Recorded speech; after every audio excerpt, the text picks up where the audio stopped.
monthly meeting. Today we're going to have an incredible program.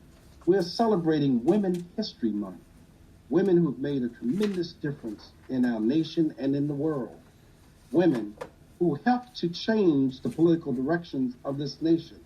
It was women in great numbers that participated in the past presidential election in 2020. Women came out in numbers, in record numbers, and again helped to change the direction of this nation. It's been only 101 years since women were given the right to vote. Last year we celebrated Women's History Month by acknowledging 100 women in our county that made tremendous contributions. We're going to be using this program to look at the role of women.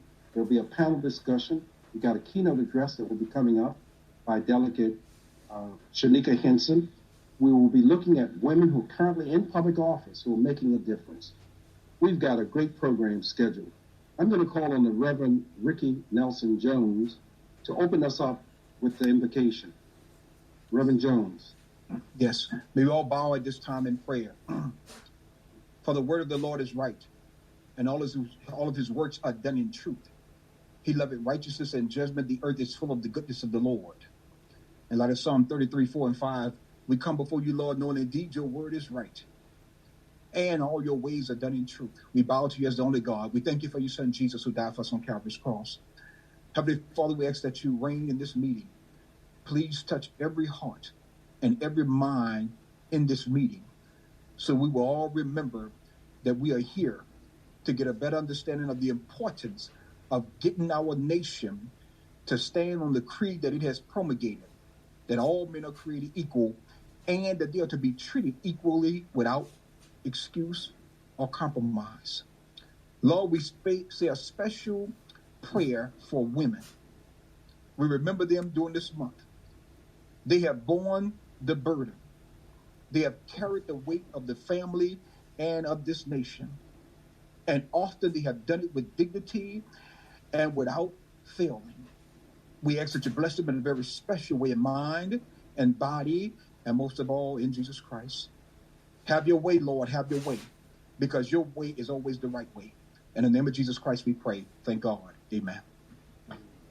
Thank you, Reverend.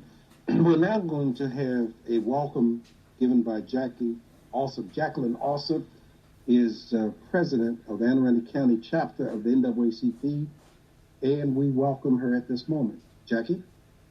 Thank you, Carl. Good evening and welcome to the Caucus of African American Leaders meeting. Each year, Women's History Month offers an important opportunity for us to shine a light on the extraordinary legacy of trailblazing women who have built, shaped, and improved upon our country. The COVID-19 pandemic has exacerbated barriers that have held back women, particularly women of color, for generations. Gender and racial disparities in pay continues to fester. A disproportionate share of caregiving continues to fall on the shoulders of women. And now job losses due to COVID-19 have set women's labor force participating back to its lowest point in more than 30 years, threatening the security and well-being of women and their families and exposing the economic progress of our entire nation. Many extraordinary women and often unsung heroes played significant roles in the civil rights movement and beyond. Their words and actions continue to inspire our work as we fight for a better and equal world for all people. Some of those NAACP women are: Ella Baker was highly respected civil rights leader who mostly worked behind the scenes, advising and supporting leaders. Daisy Bates was a newspaper publisher who documented the fight to end segregation and discrimination in Arkansas. Fannie Lou Hamer led a life dedicated to fighting racial injustice and promoting the African American vote and voices in politics. Dorothy Height spent her life focusing on improving the opportunities of African American women. Diane Nash was a member of the influential Freedom Riders and one of the most prominent student leaders of the civil rights movement. Some extraordinary women of this county would include Lula Hardesty, Hannah Chambers, Connie Brown, Mary Selman Jackson, Reverend Mildred Holliday, are just a few. So I salute these amazing NAACP freedom fighters.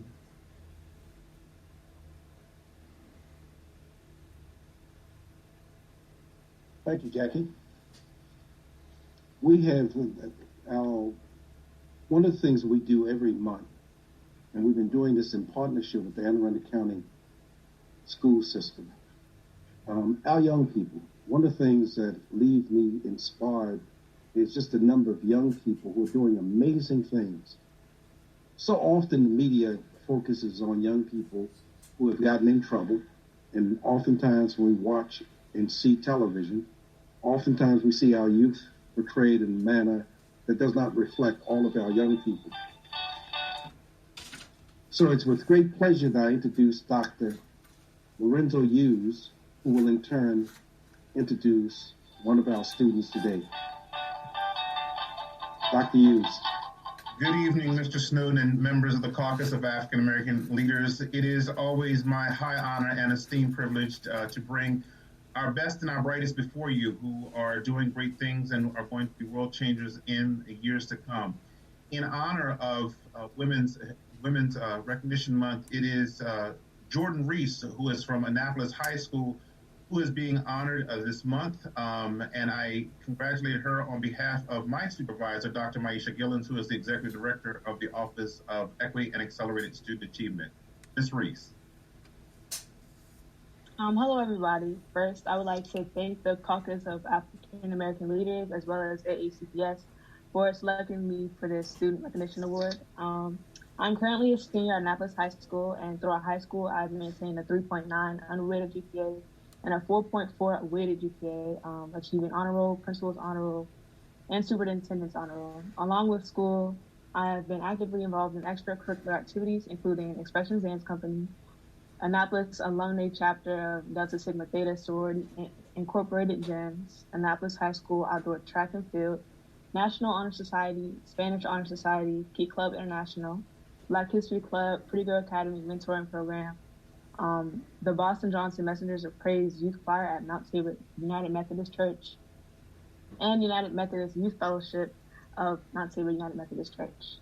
Some of the various community service projects that I've been involved in are serving dinners at families at the Lighthouse Shelter in Annapolis, Maryland, serving the soup kitchen at Asbury United Methodist Church in Annapolis as part of our outreach ministry, serving food and cleanup for the annual Stanton Center Community Thanksgiving Dinner with Mount Tabor United Methodist Church, participating in the Greater Parole Community Association with greenscaping and cleanup, and making lunches and serving dinner for the Mount Zion Operation Help the Homeless Winter Relief, and also assisting students with English and Math Social Studies at Centro de Ayuda and Annapolis. While attending school and participating in various extracurricular activities, I still manage to work every summer at First Christian Community Church's Summer Enrichment Program, sponsored by the Harl Pearl School Foundation and Berger and Gambles during the school year. While participating in these clubs and organizations, I realized that I like helping and giving back to others, and that I'd like to pursue a career in the healthcare field. I've currently been accepted into Howard University, Hampton University, Spelman College, Morgan State University, and North Carolina A&T State University. Although I have not made a choice, I'm sure that I'll major in nursing and want to continue to give back to my community. Again, I would like to thank you all. I really appreciate it. I think all of us would give you a round of applause. Is your mom or dad with you by any chance? Yeah, they should be on the call. My parents, Larry and Michelle, along with my grandparents. We want Good evening.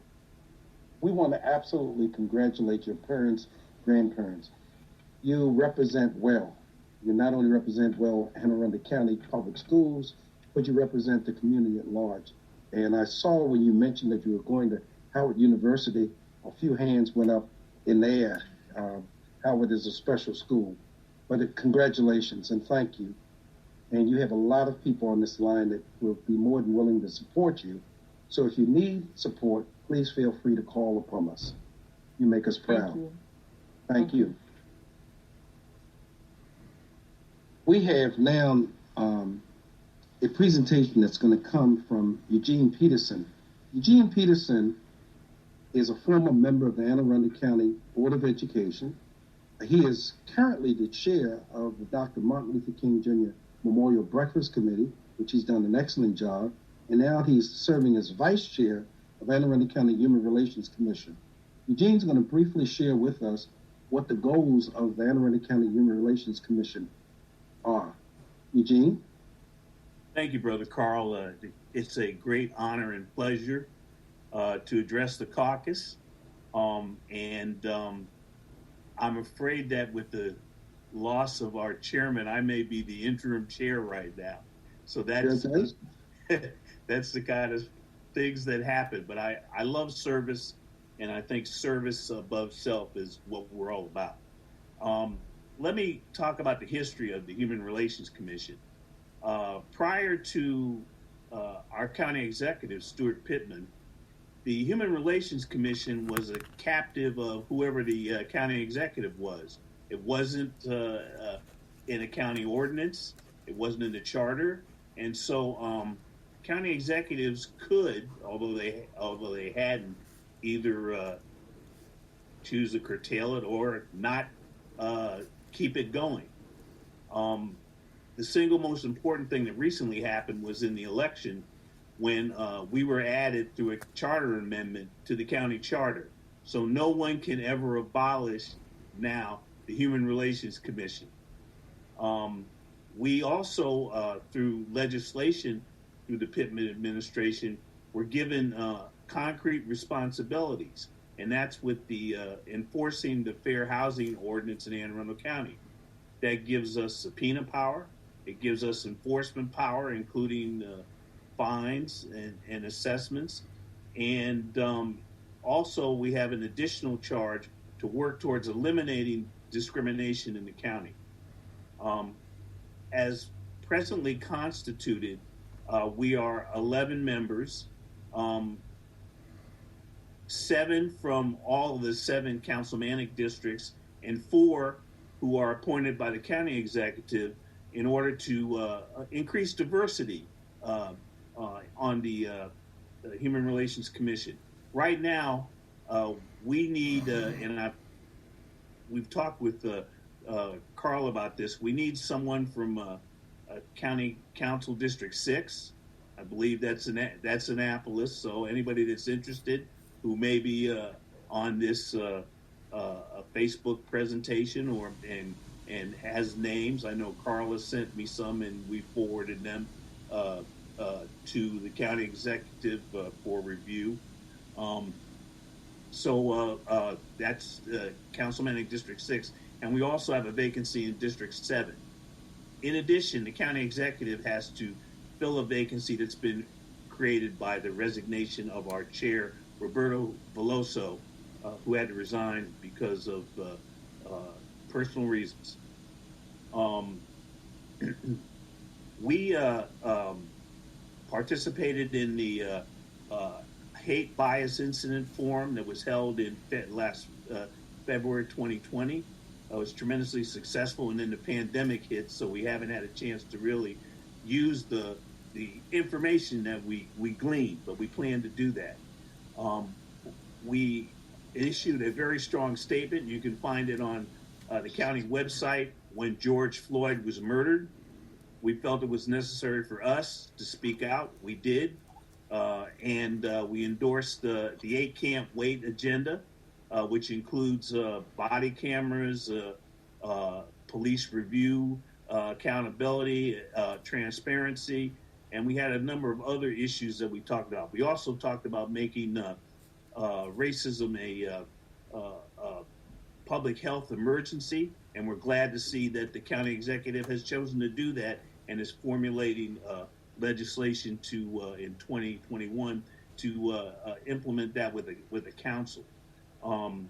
We also on the website of the county have our annual report. And in our annual report, you will see a number of things we're requesting, like, for instance, a budget. We have no budget. And also positions.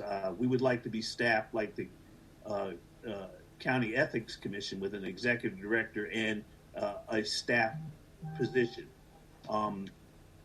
You can find us through the information that's listed, the phone number on the county website. And right now, our filling in for our human relations officer, who moved on to another position in another agency, is Joelle Ridgway, who has the current position of the Aging and Disabilities head in Anne Arundel County. We look forward to working with the caucus. We think there are a lot of things that we share a common interest in. And I would say, from a personal standpoint, we would like to see Anne Arundel County follow the lead of Baltimore County and pass some legislation for police accountability. And the number one thing I believe we could do in honor of George Floyd is to ban chokeholds and body restraints in Anne Arundel County. And that's something we've discussed in the commission, and we are having discussions with the Chief Aboud, and we would hope that we can come to some agreement that the police department would also support us in that. They have training, but I was once struck by something that former Chief Altemeyer said to me. Some things that are awful are lawful, and I believe that anything that's awful should not be lawful. That's why we need to ban chokeholds. Would love to come back and brief you on other things that we're doing in the future, and just very appreciative of this opportunity to extend a hand to work together and to say that we're open to aggressively pursue anti-discrimination measures in Anne Arundel County. Thank you, Eugene. Thank you for your service. Eugene, I've been telling people often that when I went to get my shot for the virus, to prevent the virus from occurring, they asked you a question, which is there anything you're allergic to? And I told them, yes, racism. And I told them that because it is true. We have to begin to look at ways of addressing a virus that's been around much longer than COVID-19. It's been here since 1619, and that's the whole issue of racism. And the Human Relations Commission plays an important role. So we look forward to working closely with you to addressing issues that impact on our community here in Anne Arundel County. We will be having you back, and we look forward to you in your perhaps new role as chair and working with you as we move forward. Thank you. I want to segue into something that Eugene had mentioned.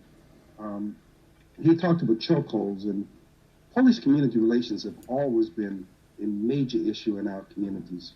A number of years ago, when the issue of police and community relations had reached an all-time high, where people were really concerned about the direction the city was going as it relates to its police department and where the county was going. We had the opportunity to see two new police chiefs come into Anne Arundel County. Chief Awad, who works for Anne Arundel County Police, she's the new police chief there, the first woman to occupy that position. And then we have, in the city of Annapolis, Chief Jackson, Edward Jackson. And Chief Jackson came in with the idea of being able to change the direction of his department. He's made some significant personnel changes. He's got new ideas as to how we can better strengthen the Annapolis Police Department and its relationship to the community. He's been a welcome breath of fresh air. And so he's going to play a special role tonight. He's going to, I think, talk a little bit about his reforms that he has in mind and whatever personnel changes he'll be announcing. But in addition to that, he's going to be honoring three women that we know very, very well. With no further ado, Annapolis Police Chief Ed Jackson. Welcome, sir. Thank you, Mr. Snowden. I really appreciate you. I appreciate the Caucus of African American Leadership and the NAACP. Ms. Alsop, thank you. But thank you again. I can't say it enough, Mr. Snowden, for your wise counsel. When I first came to Annapolis, I came out of academia. I had been a career Baltimore police for almost 25 years and then spent another 14 years. I'm a little older than I look. Another 14 years as a sociology and criminal justice professor at Baltimore City Community College. And my formal education couldn't compare to the education I received from my students in a very challenged part of Baltimore City. My students taught me so much, and I'm so grateful about what's really going on and what really needs to be done. And I've learned that through my students. They've overcome challenges. Mothers who were raising children by themselves, never missed a day of class. Mothers who bore the brunt of everything, kept the family together. And I'm not talking about women that we would characterize as matriarchs. I'm talking about young women. Many of us would call them girls, barely past their teen years, and they wanted a better life for their children. So they trickled on down to Baltimore City Community College to earn their associate's degree. Many of them struggled in high school. But I'm proud to say that all these years later, by the time I went for my confirmation hearing, accepted the position, or the honor, I should say, not position, but the honor to be the police chief here in Annapolis, many of my students, some of them were there at my confirmation hearing, and many of them were in graduate school. At least one's in law school. They're teachers, and they're really making a difference. They're working in parole and probation. Many of them aspire to be political figures. And so that's the power, and engaging people properly. There's no jail cell or no prison system that can stop the misery and pain that our communities see. All that does is perpetuate it. And I've learned so much. So I dedicated my administration to taking a social approach. Yeah, we have to banish dangerous people off the streets. We can't have killers roaming up and down the streets of Annapolis and throughout Anne Arundel County. We have to stop them. We have to neutralize people who are molesting our children and who are doing harm to our seniors. But it's another, while we're doing that, we have to take a social approach to crime.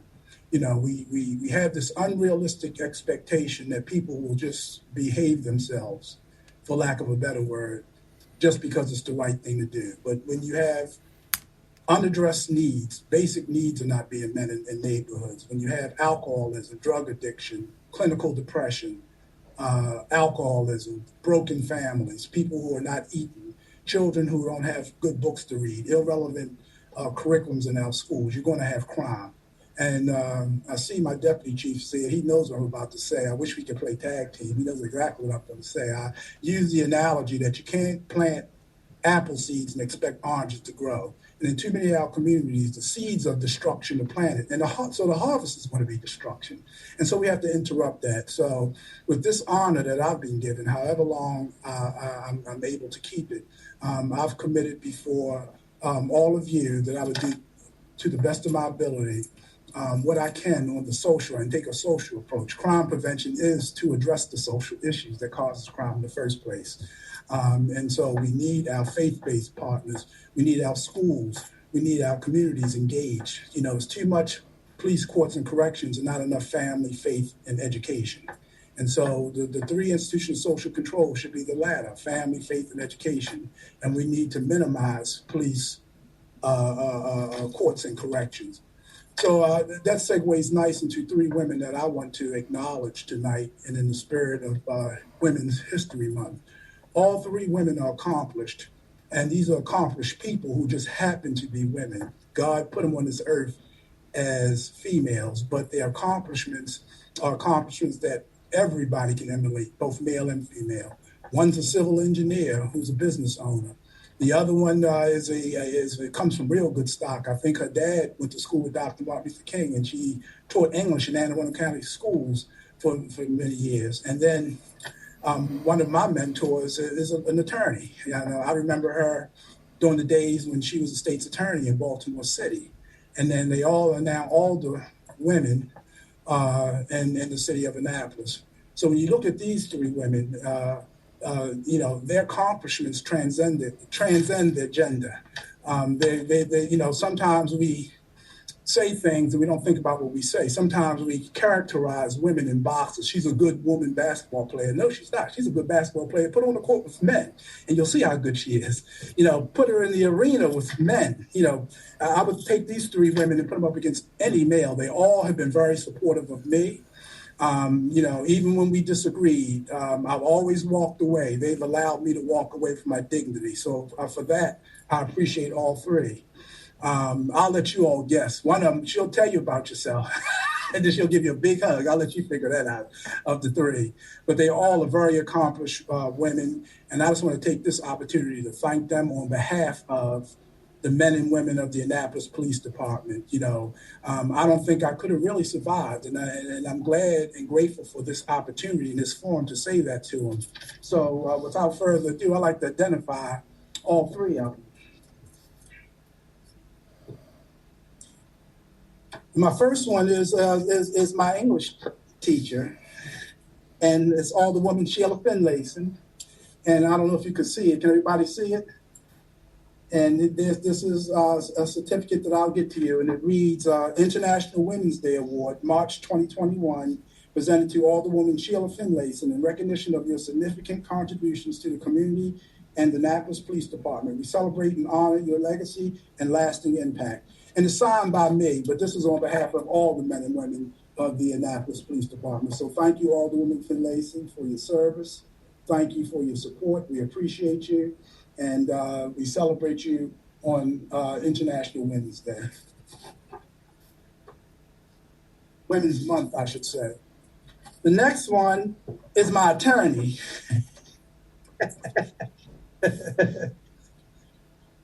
And by the way, we can have conversations well into the night, and I enjoy it. We laugh and we talk about the future of it, and she really cares. And we talk about the future of Annapolis, and then this, just a wonderful, wonderful lady who's more than just Alderwoman. I consider her a personal friend, and that's Alderwoman Rhonda Pendell Charles, my former state's attorney who now works in the Arundel County school system. And it reads the same on International Women's Day Award, March 21st, presented to Rhonda Pendell Charles in recognition of your significant contributions to the community and the Annapolis Police Department. We celebrate and honor your legacy and lasting impact. And so congratulations. Thank you so much, Alderwoman Pendell Charles.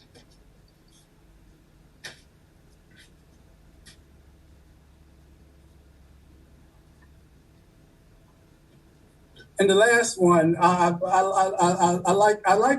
all three of these women for different reasons. I could talk about the civil rights movement to Alderwoman Finlayson, and I love the stories that she told me about her dad, who's a surgeon, who's a medical doctor, and I can talk about our Baltimore days with Alderwoman Rhonda Pendell Charles.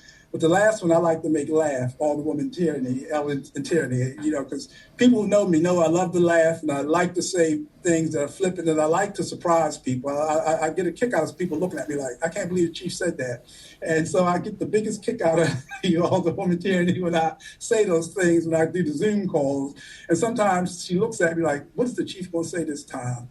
But I really appreciate you and just the sweetest spirit, and I honor you. She's my civil engineer and entrepreneur, and so all three of these ladies are wonderful. So I'd like to present the certificate to you, Alderwoman Eleanor Tierney, and we call her Ellie, and it says on International Women's Day Award, March 2021, presented to Alderwoman Eleanor Tierney in recognition of your significant contributions to the community and the Annapolis Police Department. We celebrate and honor your legacy and lasting impact.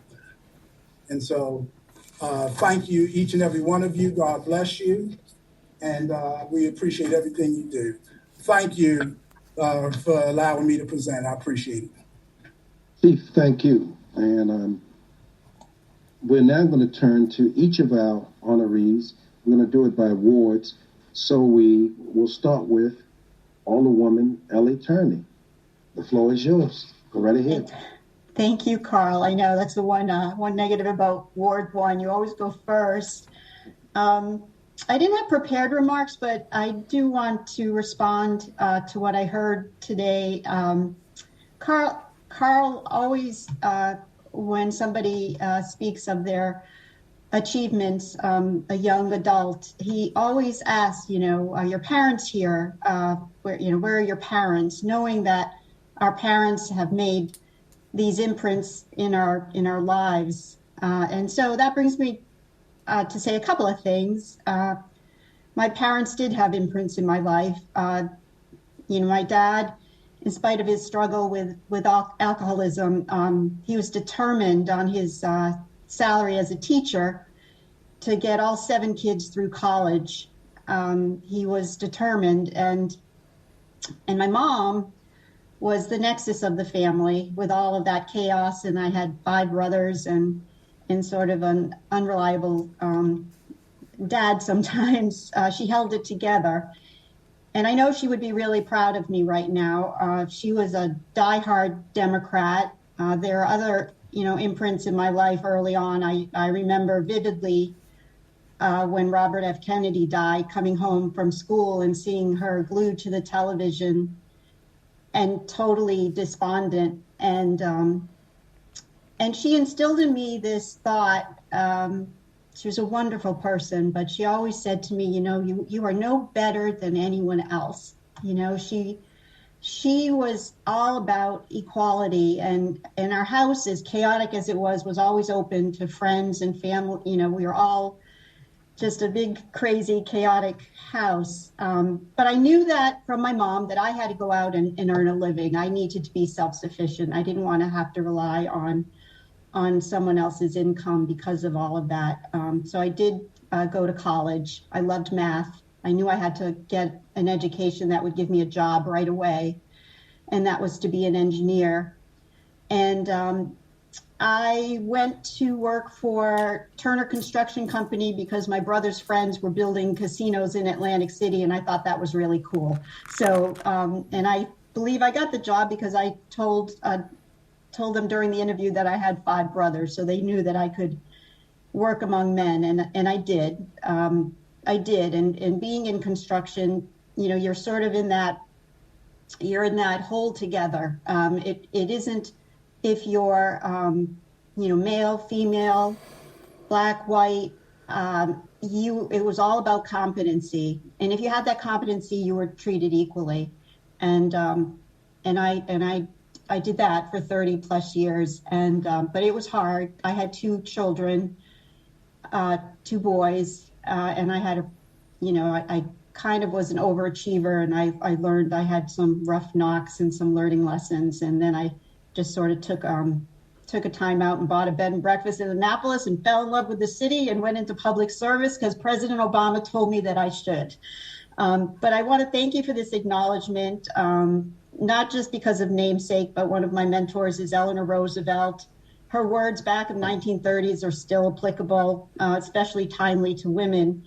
Be consistent, be loyal to your constituency. I think my colleagues know that I am loyal to my constituency and have personal integrity. And don't get caught up in the politics or the efficiencies of just getting things done. So this job is harder than sometimes being in a construction hole with those burly contractors, but I love every minute of it. And thank you again for this acknowledgement. And thank you, Chief Jackson, for sitting on the couch at Larry Clausen's house. That was my first introduction to you. So you actually sat on the couch and we had a little conversation with my Ward 1 constituents. So thank you again. Thank you so very much. Our next honoree is Alderwoman Rhonda Pendle Charles. Good evening. Good evening. Can you hear me? Okay. When I really thought about the meaning of this moment, what Chief Jackson decided to do to honor the 3 of us, I thought of something that we need to hear more of. We need to hear more poetry. Poetry is simple, but it can be very profound. And I thought about a poem about a smile, something that I see our chief doing very, very often, and that is very helpful in our communities. In these days of mask wearing, where we really can't see smiles, real smiles anymore, I found this poem entitled A Gift to Share by Laura M. Knight. I was given a smile the other day from someone who passed me on their way.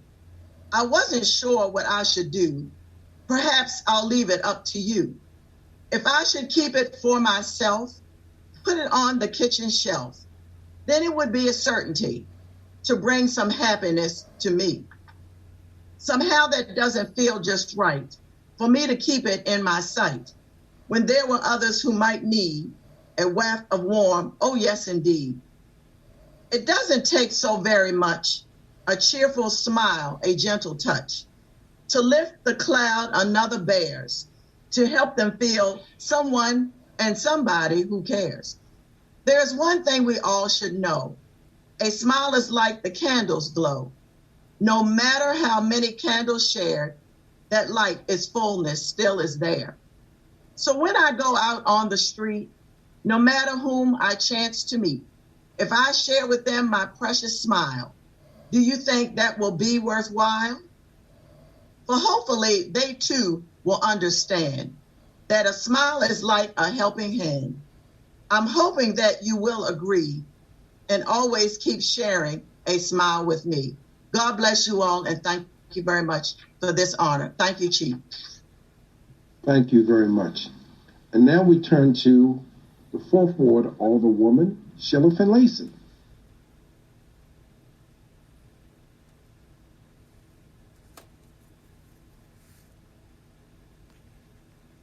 You're still muted, Sheila.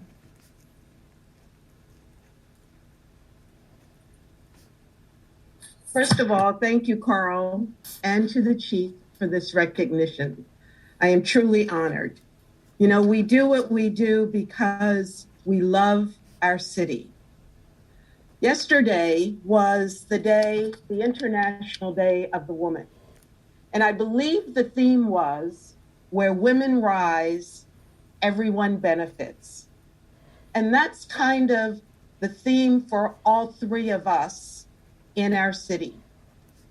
We all stand alone, but we don't stand alone, because not one of us would reach our accomplishments without the help of future and past generations.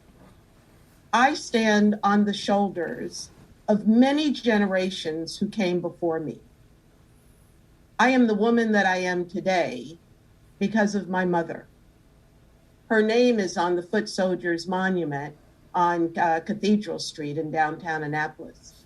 She attended the March on Washington. I stand on the shoulders of my grandmother and my great-grandmother. My great-grandmother's mother was a slave, and she was the product of the slave master. I stand on the shoulders of community leaders who raised me up. Marita Carroll, who's a civil rights icon in our community. Miss Eliza May Robinson, who used her voice to help others. Miss Bertina Nick, who was a dear friend and whose daughter I taught. Miss B, who's with us today at the ripe old age of 100. And Miss Mary, who I believe is 99, but she's not telling her age. But so many women gave us the foundation of service. I did not get here alone. These women and many, many more instilled in me a responsibility to serve, to not talk about it, to not brag about what you do, to not do it for the glorification, but to do the work in the community for others. And so the sense of service is deeply instilled and carries me through with a strong commitment and love of people, and particularly our community. So again, I thank you, Chief. I thank you, Carl, and the entire committee for the recognition. And we will continue to work for the betterment of all of the residents of our dear city. Thank you. Thank you so very, very much. And we give a round of applause to all of the three honorees this evening. Chief Jackson put it well. They each bring a uniqueness to public service. But we have witnessed in the Women's International Year of Women. We're just so fortunate here in Anne Arundel County. We have so many women in public office. I'm old enough to remember when women did not serve. And I think of the number of women who are currently serving right now who are making a difference.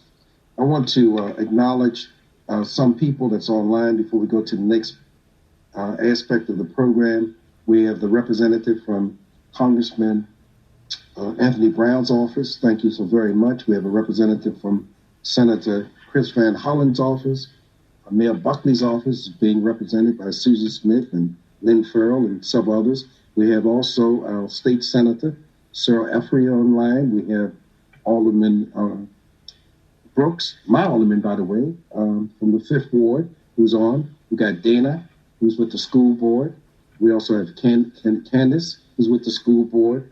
And I saw Christine Davenport, who's one of the elected officials on the Central Committee. And of course, we have the chair of that Central Committee, the Reverend Thea Wilson, who will be on as a panel member and speaking very shortly. I want to also take this opportunity before we move to our keynote speaker, is to again commend women. And I thought that the kind of explanation that was given by the chief earlier in terms of just women and the unique things that women have brought to the struggle for human rights and civil rights. He eloquently laid out the fact that they've done it over great challenges. And so it is fitting that one of our keynote speakers, or our keynote speaker this evening, be someone who can speak to the spirit of women getting elected to public office. To introduce her, we have a history maker in her own right, Dee Goodwin, who will be introducing our keynote speaker. Dee?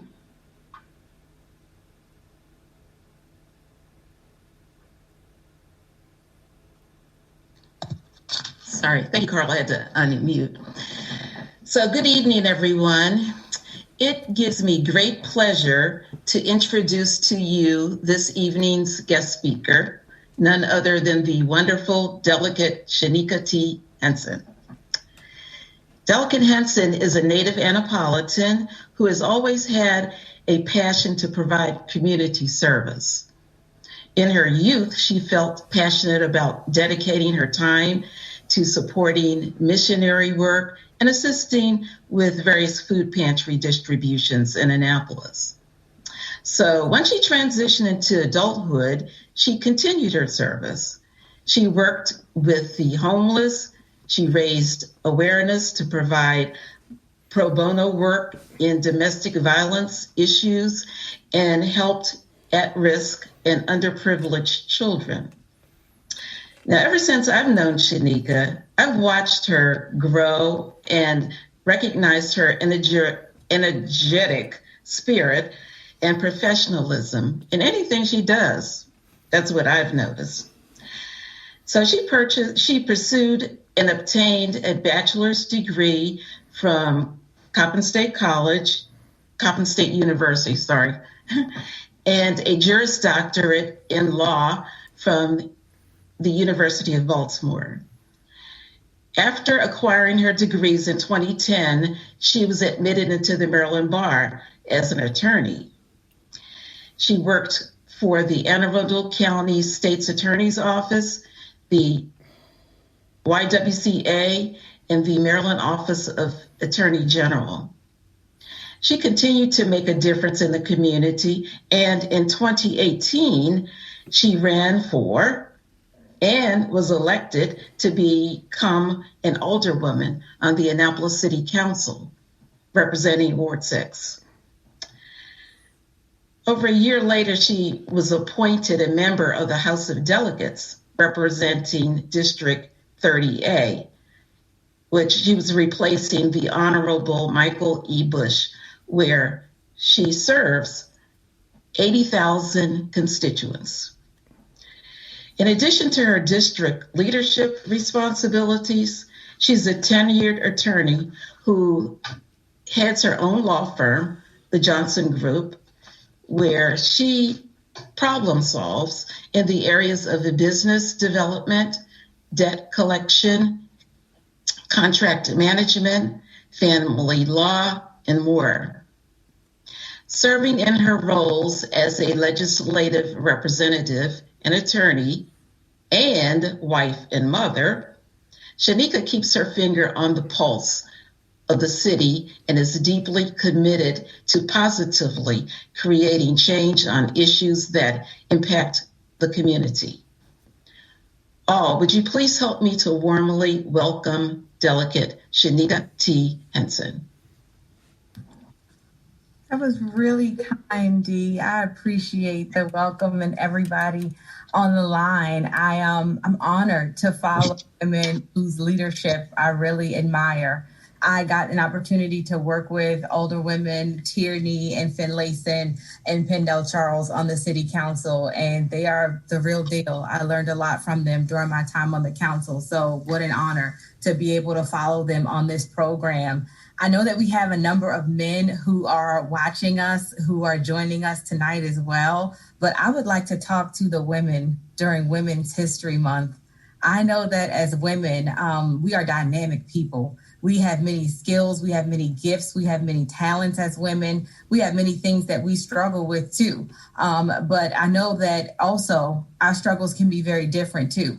Our journey to be here, even on this call tonight, can be very different. As women, our journey to be respected in Women's History Month, we are looking back and we are celebrating everything that it took for us to be able to be here and be fully present, for us to have a voice, for us to have a seat at the table, for us to be in leadership positions, for a man like Carl Snowden to turn over the platform and say, I want to elevate women tonight. I want to hear your story. I want to know what it took for you to be able to be here. We know that for some of us on this call, that might mean a fight for equality that starts in your own home. It might mean your dad, your brother, other men in your life taking you seriously. For some women, that might mean elevating and supporting the men in your life because they don't have the power to put you in a position where you're not equal. For some women, that might mean leaving your home country, everything that you knew, the language you have, bringing your family and your children to another country so that you can, as a woman, nurture and protect the family that you created. So for us as women, however it is that we get to that end destination, we know that while we have many differences, we have one thing in common, and that is that role of nurturing, that role of giving life is something that we all share. And you don't have to be a mother to give life. As women, we understand that we bring life and we give life wherever we go. You give life to every organization that you are a part of. You give life to your friendship circle. You give life on your job. You give life in your church family. You give life in your community. Everybody wants women as a part of what they're doing because it's a part of our nature to give life. Everything that women touch, we leave in a better position than it was when we got there because that's who we are. That's who we were created to be. And that's why people want women on their side and on their team. Women's History Month is not saying that women didn't have accomplishments before they were recognized. Women's History Month is a fight to say we want to be treated fairly for our accomplishments. We want the leadership roles that we deserve for our accomplishments. We want to be paid for those accomplishments. It's not to say that before 100 years ago, women didn't know how to fairly pick a president or women didn't have the wherewithal to be able to hold corporate executive positions. It's saying that women were there. Women were secretaries. Women were supporting their bosses. Women were supporting their husbands. Women were taking care of their fathers. Women were doing all those dynamic positions. They just weren't getting the compensation. They weren't getting the just desserts that they were due for that. They weren't getting their names recorded in history as people who were there at the right hand of other people who got to say, that was my invention. That was my idea. I did this on my own. But it was a woman who supported, who nurtured, who gave men the confidence to take that idea and to bring it to fruition. So Women's History Month is saying, if I have something to say, I want to be able to say it for myself. I don't want to have to be able to use what God gave me to share that and give that to somebody else. If I choose to, I want to be able to make that choice. But if I choose to say it for myself, I want to be able to make that choice too. So when I think of Women's History Month, I think of it as not a look back, but I think of it as a look to the future, because women truly are the future. When you think about the health of a country or a nation, the way that you treat your women is really a judgment on your nation.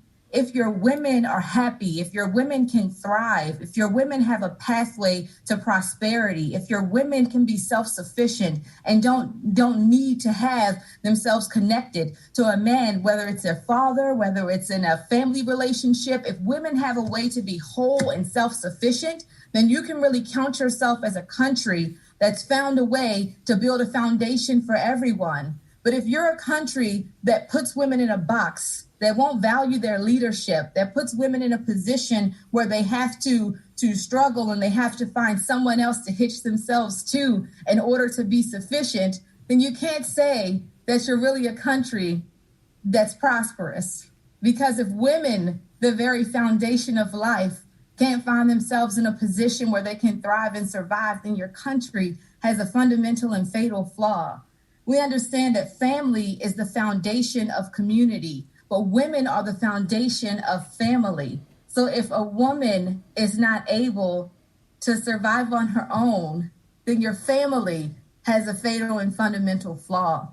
So when I think about the accomplishments that we celebrate and the women that we look back on in history and Women's History Month, there's a lot of bold and courageous women who looked out and saw society for what it was, but they understood it for what it could and what it should be.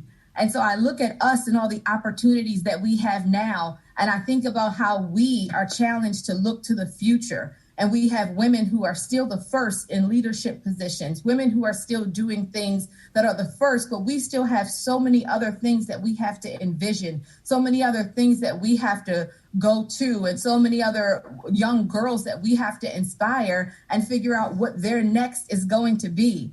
If the women that laid the path before us had just stopped where they were, then none of us would be here where we are today. So when I think about that challenge of, gosh, how am I going to inspire the next generation of leadership, and what door can we open for them? How can we allow them to imagine themselves in an even bigger and grander and larger way? How can we fight for equality so that they won't have to tell the story of making 75 cents on the dollar for their male counterparts? Or they won't have to walk into a room in fear that they can only be promoted or valued for things that have nothing to do with their mind. And they won't have to wonder if people are looking at them for reasons that have nothing to do with why they came there. So when we think about those young girls who are looking at us and who are looking to us to set the way and lead an example for them, it is a high responsibility to make sure that we have given them a sufficient basis to see themselves and a sufficient reflection. And it's one reason why when someone asked me, when I was on the council, what do you like most about being in elected office? And I thought to myself, I don't think that this sounds horrible. It wasn't the policy that I liked the most about being in elected office. It was one time when I was at a community event, and it was a little girl and she was coloring. And when she was coloring her picture, it was a young Black girl. And when she colored it, she colored the picture and it didn't look like her. And I asked her and I said, why didn't you color this to look like you? And she said, I don't know. And then I went around and I talked to all the kids, and then I came back to her. And then when I came back to her, she had found a brown crayon and she had colored over it. She had found a black crayon and she had colored her hair over it. And then she said, Miss Shanika, look, now it's pretty. Now it looks like me. And I was like, that's amazing. It's beautiful. It looks like you. And I think that that's a reflection of who we are as women. It is our job, our role, our responsibility to let the next generation of women know that it's okay. You're not doing anything wrong when you ask for that leadership position. You're not doing anything wrong when you ask to be paid fairly. You're not doing anything wrong when you ask to get that promotion, when you ask for that next best thing. That's what you're supposed to do when you've put in the work. Well, that's what you're supposed to see is yourself reflected at even the highest levels when you've done everything that you're supposed to do to be there. So my experience with that young girl was what I like most about getting an opportunity and the privilege to lead. And that's making sure that I open a door and I leave it open because one was open for me. So as Carl reads off the names of women who we know here locally, and as we reflect on the names of women who have been important to our life, we can remember that those women opened doors and they left one open for us. And that's how we found our way here today. But that women who we know and women who we don't know are the foundation of our society. And if we can't value women, if we can't make sure that we find spaces and opportunities for women to be able to thrive and to succeed, then it is a judgment on our nation if we don't support women and if we don't make sure that they have the ability to go forward and to have any opportunity that their talent and their skills and everything that they've worked hard for would allow them to have. So, Carl, I thank you for opening this platform tonight to celebrate Women's History Month, to celebrate the history makers that you put on this platform tonight and this stage tonight. I'm honored that you would think to do that. We have so many talented women here in Arundel County. I'm honored that you would ask me to speak tonight, and I count it a privilege. Thank you.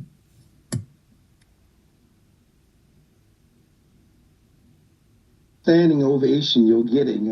You did an excellent job, I think, of laying out the spirit of women. Shanika, we are very, very proud of you. You represent us well. And I want to take a moment to acknowledge one of your colleagues who I did not mention. I was told she's on Facebook, and that's Delegate Heather Bagnall, who is from the 33rd District. Delegate, thank you for joining us and being part of this important discussion. What Delegate Henson just laid out very eloquently is going to lead us into a great discussion. And I want to kind of frame it as Emma get ready to facilitate this discussion. I always think of my mother when I think of the struggle. My mother, as some of you know, passed at the age of 104. So my mother was born before women had the right to vote. And when women got the right to vote, my mother still couldn't vote because of the racism that existed at the time. And in 1972, I had the privilege as a high school student of meeting Shirley Chisholm. And it was something with Shirley Chisholm that inspired me greatly. Most people think that the reason Barack Obama became president of the United States was because of the campaign of Jesse Jackson. While Jesse Jackson did a great job of raising the issue, it really was a Congresswoman, Shirley Chisholm, that laid the foundation. And I happened to be in a room at the time she was running for the presidency of the United States, along with some men. And the question was, should a woman run for president? And there was all these arguments that were being given as to why women, and more particularly why Shirley Chisholm shouldn't run. Shirley Chisholm was not the Halle Berry of her day. Shirley Chisholm's complexion was dark. She spoke with an accent, and she wore glasses. And there were those who said she's not the person to run for president. And she defied all of that. Despite the criticism she got, she ran. And when she lost the election, and for those who didn't support her, they said if she ran, she would lose tremendously. Turns out that the person who did get the nomination lost 49 states. She couldn't have done any worse. But she said something at the time that she lost the race. She started crying before an audience of people. And she said that she thought that racism would be her greatest challenge. But she later learned that it was not racism. It was sexism. She found that people who looked like her had the same complexion that she had, whereas against her, based on her sex, as any white person was. And she helped to raise the consciousness of why women should be judged based on their merits. And I think of her crying. See a woman cry on national television, to see someone lose an election. But she said something following that, which was that it was worth it all. That somewhere, sometime, somebody would remember that a 104-pound black woman had the audacity to run for president of the United States. She was unbought and unbossed. And she laid the foundation to make it possible for so many women to get elected. And the one reason I want to highlight this point, when Hillary Clinton ran for the presidency, few people talked about Shirley Chisholm, how she had laid the foundation. And that's why I think it's important that we look at the contributions that women have made. There's a gentleman online tonight, his mother, Stella Diggs, was the first woman to get elected in New York State from the Bronx. Most people had never even heard of Mrs. Diggs. And I believe, as Shanika has pointed out, we need to look at those who came before and give them the great honor.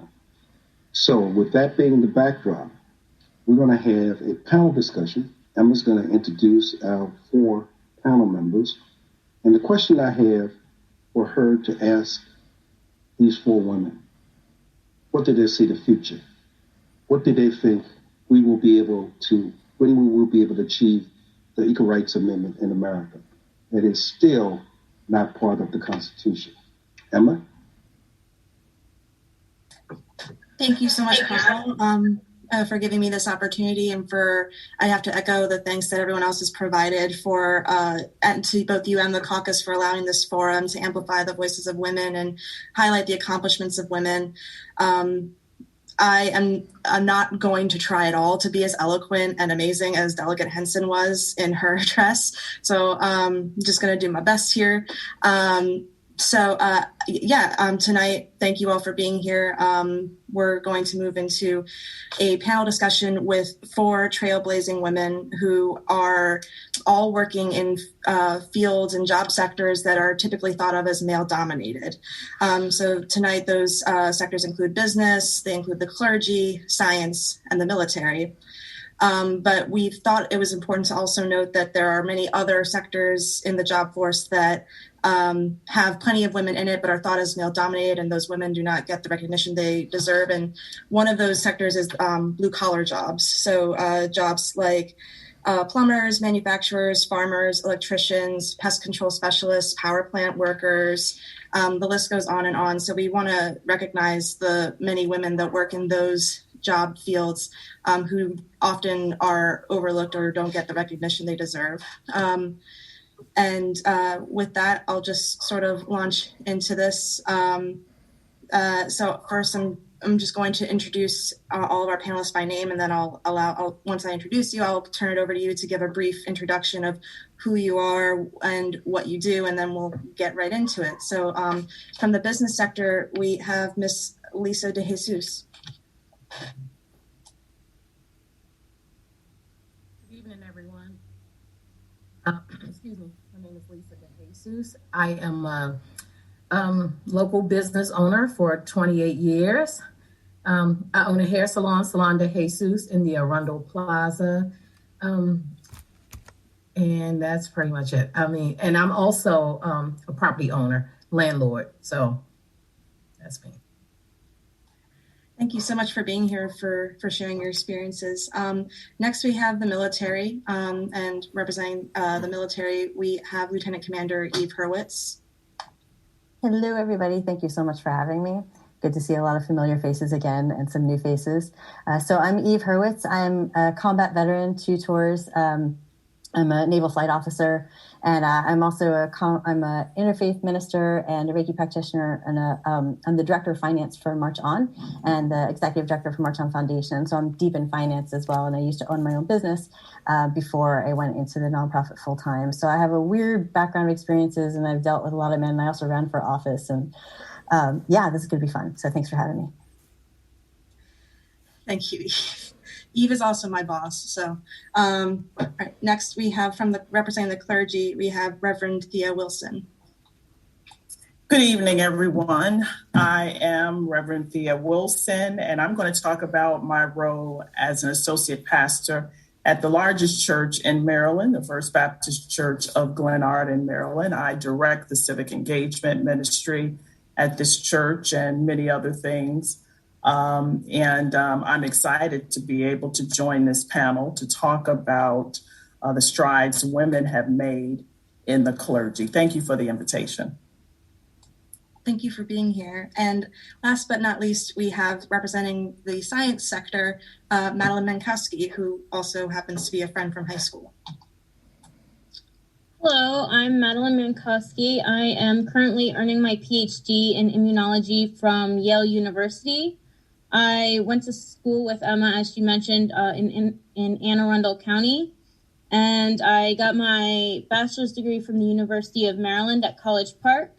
And then after that, I worked at the National Institutes of Health before coming here to work on getting my doctorate. So thank you, Emma, for having me, and everyone else as well. Thank you for being here. Thank you all again for being here. And before we launch into this, I do have just one little caveat. I don't want to hear any modesty tonight. If you want to talk about your accomplishments, if you want to brag about yourself, do it. It's International Women's History Month. You should be doing it every month of the year anyway. So just, I want you to own your power and own your accomplishments tonight. And that goes for everyone. So the first question I'll get into, and I'm hoping I heard it correctly, is Carl's question, and I'll just open it to anyone who wants to answer. What do you guys think is missing that we need to add to make this country better? What's missing from the Constitution? What's missing from our policy that would make this a more equitable, supportive place for women in all job areas? And I will call on you if I don't hear anything. Well, I think I'll go. What's missing is full equality for women. I mean, that's the elephant in the room, right? We've been fighting for ever to have full rights in this country. In the field that I represent, most churches, I grew up in the Black church. And as I think Alderwoman Tierney said, everything starts with your parents. My parents were my example, and they taught me about faith. And my mother was a leader in the church as a choir director only, as a school Sunday school teacher. But she wasn't allowed to lead. We've made many strides since then. My mother, too, was born before women had the right to vote. Believe it or not, she's now since deceased. But a lot needs to change even in the church. I am a pastor in the Baptist faith, and it's very rare that you see a woman pastor of a Baptist church. It's also very rare that you see women who will submit to a female pastor in a church. And so there are many things that need to change, but we have come a long way. But as Delegate Henson said, it's not because anything was given to us. We've had a lot of sacrifices that have been made in order for us to gain the strides that we have made. So I'll end it right there and allow someone else to chime in. Hey, thank you so much. So the ERA is one of the things I've been working on. My military time, I'm going to give you a little brief background on it so you understand where I'm coming from. And first of all, I do want to do a general trigger warning for whenever I speak, because sometimes when I'm talking about my military time, I have to talk about some things that might be triggering for some people. So I just wanted to put that out there.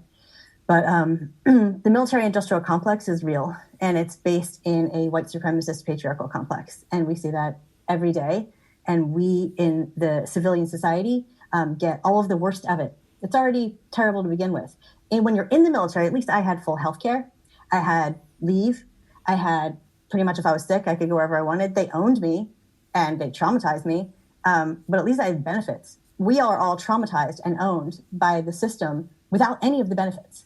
And we need to change that. And one of the things that I was always trying to do in whatever sector I was trying to do, I've always been trying to figure out where I need to serve. And I thought it was the military. I joined up after 9/11. I was working in New York City, and my sister was supposed to be on Flight 93 that went down in Pennsylvania, and I lost about 30% of my clients that day. And I'm a pacifist. I am a hardcore, I'm a lover, I am a hippie. I don't know what really got into me. I think I just got angry. I got really angry. I felt so, we all did. We all remember how that felt. And I wanted to do something. And all the men in my family had been in the military, and I thought, there were three girls and an adopted little brother who didn't look like he was going to. He ended up joining the military, by the way. That's what kills me about this. I joined up, and it was the most amazing and horrible experience of my life. And it made me realize that women as a whole really consistently filter ourselves constantly. And I'm going to take a cue from the amazing delegate Shanika Henson and just speak for a second directly to the women and say that we are not responsible for their behavior, and we are not responsible to teach them, but we are responsible to speak up when we see things or hear things that are not right. And when we let ourselves and our girls be treated a certain way, and I'm not talking about domestic abuse right now, that's a whole nother ball of wax, and we're talking about mental health and community. I'm talking about when somebody's just being a jerk, when somebody is being racist, say something. Hashtag end white silence is everywhere on my social media because we have to speak up. Now, more than ever, now's the time. Listen, white people, there's a lot of us out here who feel this way. A lot of people who want to be talking this way all the time, but we don't because of the reactions we get. Stop being afraid of the reactions and speak up when you need to see something. The military is what did this for me. It traumatized me to the point where I'm angry. I am angry. I'm angry at the images I saw every day. You walk around the ship and there's footage of bombing as you walk around the ship. In the ready room, when you're just going about your day, there's footage of people getting killed and shot. They just consistently dehumanize you. They numb you to it. And then they make you feel like it's okay to go out and kill people. And as long as we are in a society that is telling us that we can kill other people because somebody told us they needed us to kill that person for whatever reason, we are never going to advance. And the dehumanization started a long time ago. And now's the time when we need to talk about abolishing slavery. We need to talk about truly abolishing slavery in the country and the 24 states that still have it legal in their constitution. This is what we need to do. We need to speak up. Okay, sorry, I just wanted to get that out there. The ERA, it is literally 3 sentences. It is 3 sentences, and all it does is guarantee women equal rights. Why are we having such a problem passing 3 sentences? Because they are afraid of us. I will get to that more later. I already did more than I intended to on this little spiel, but I just want to put that out there for women. Please don't be afraid to speak up. I know it's uncomfortable. I know when they get all annoyed and frustrated, you just want to be like, just speak up and just with love. Hey, can we just talk about what just happened? I love you. I want to talk about what just happened because you love me, you love her, you love them. Let's just talk about it. More later. I love you all. Thank you.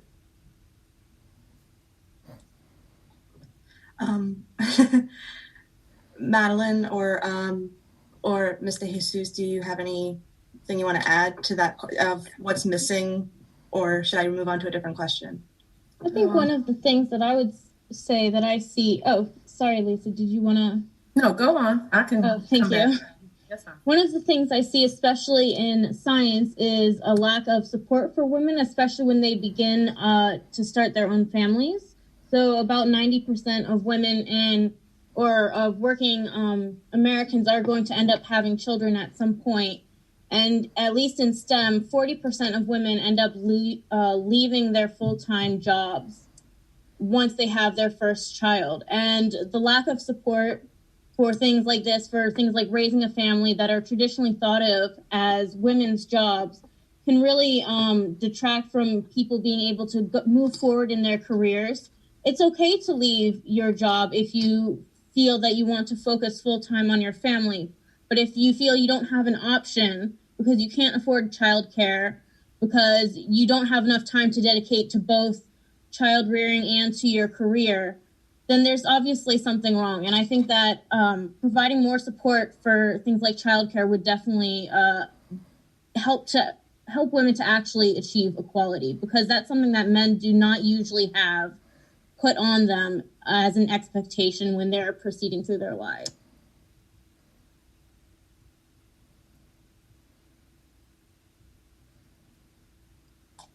Lisa, did you have something to add? Sure. Just to piggyback off of what she just said, when it comes to support system, and by any means am I being prejudiced or anything like that, but I think about myself having my daughter at 27 years old, married. The marriage didn't work.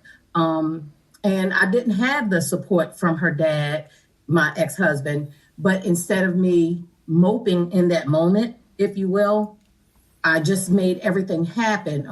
I knew I had this one person looking at me at all times. And at some point in time in my life, she would mock everything that I did. So I know I could not let the ball drop. I had to keep it moving. So in turn, I got the support from my parents. They, kept my child while I worked.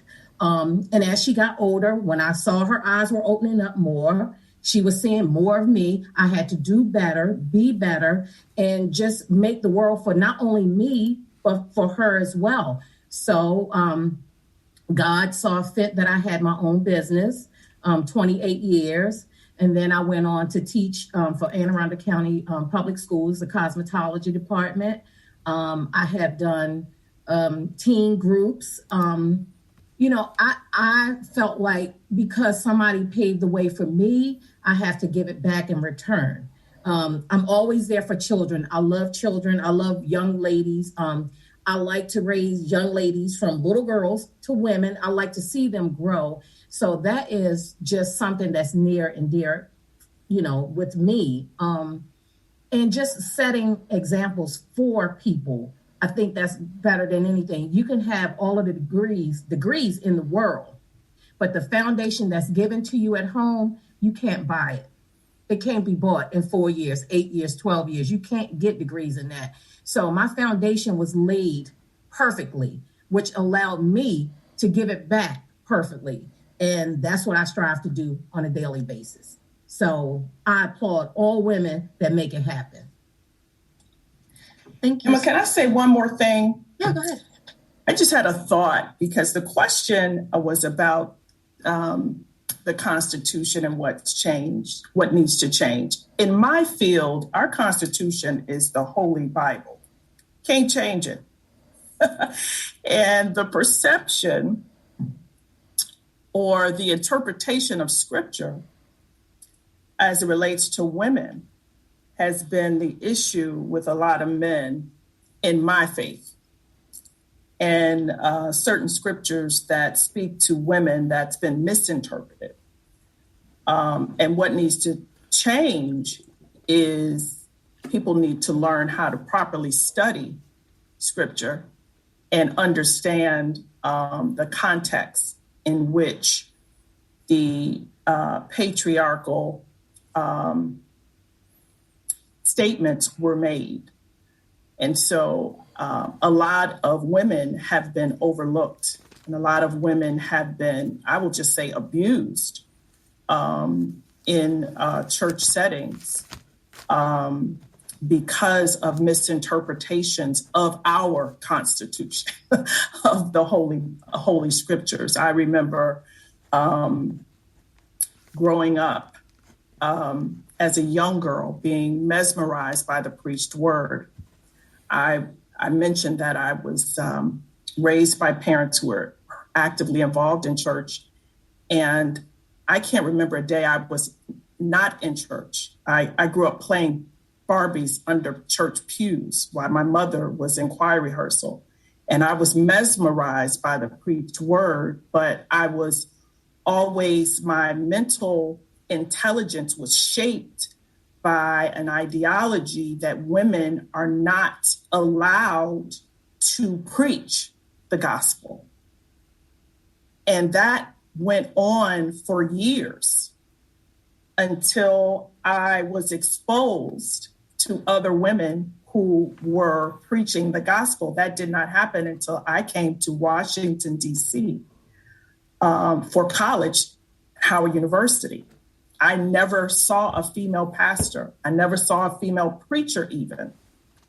And then I was able to connect my spiritual intelligence at that point to then understand that what I had been hearing from a small child from God was possible for me. And that's when I began preparing myself to become a minister. So that's what I wanted to say. Thank you. Thank you. Can I do that? Can I hop in for a second, Emma? Thank you so much for highlighting that, because you in the military, you don't see same kind of thing, right? You don't see a lot of that, and women weren't allowed. Our first combat flights were 1994. And, it's a recent thing. So when I was on the ship, and there were men that cruised with me when we deployed, they call it cruise. There were men that cruised with me that had never deployed with another woman. And there already were, I think we're about 10 or 12% of the force right now. And that it was even lower before when I was there. But I had to push on so many things that I think men didn't have to. I was almost kicked out of flight school twice because of my size. So they tried to tell me I couldn't learn to fly a T-34, which is a propeller airplane that you have to fly before you get to any other airplanes. And I was like, I know I could reach everything. They said I was too small to reach all of the controls. Like, imagine me, like a 10-year-old kid, right? I'm like, put me in that plane. I can reach those controls. And I'm watching other people just get turned away. Nope, you can't. And I'm like, no. And I said, put me in that plane. So they had to do what's called a fit check. So I got in the plane and I'm like, yep, can reach everything. Told you, monkey arms. So then they let me fly in that. I did T-34. Then I was going to the E-2 Hawkeye. E-2 Hawkeye, they said, nope, you're too short. You can't go in it. There are no actual height requirements for this aircraft. They just decided that I wasn't going to fly it. And I decided they were wrong. So I went and I did my research and I found out that there are no specific requirements to fly the airplane I wanted to fly. And I said, look, I just have to be able to pull out this hatch, because in carrier aviation, you have to have your hatches open, because they learned the hard way when you don't have a hatch and you hit the deck and the airplane crumples, nobody can get out. So you have your hatches open when you take off from the carrier, when you land on the carrier. Well, as me in the back of the airplane, I need to be able to be strapped in and take out this hatch after we take off from the aircraft carrier, and have to be able to take it out before we land. So you have to be strapped in and be able to reach it. And I was like, I know I can do that. And they're like, no, you're too short. Don't bother.